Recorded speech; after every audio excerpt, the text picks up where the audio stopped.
I think the Rugby World Cup is so special because it's a chance for not only rugby fans from around the world, but the focus of the game is all in one place for 8 weeks, and it's a real showcase for the tournament, but actually it's what the whole global calendar over 4 years is geared towards. So it is almost like the Olympics of rugby. It's great to watch.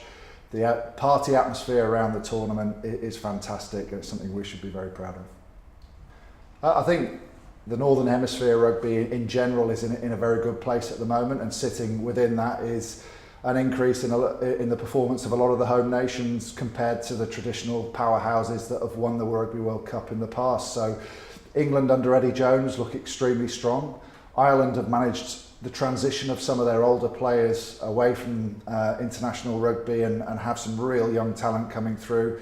Maybe the Welsh have fallen back a little bit, but there's plenty of time for them to get back into a good place. But the resurgence of Scotland in particular has been fantastic for European rugby, and hopefully they can take that into the World Cup as well.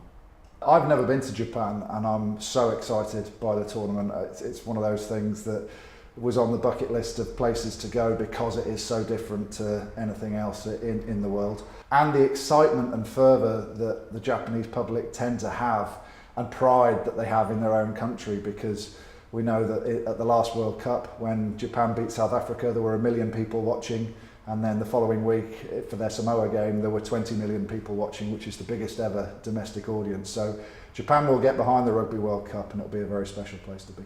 Every year we have a pool that everyone says is the pool of death.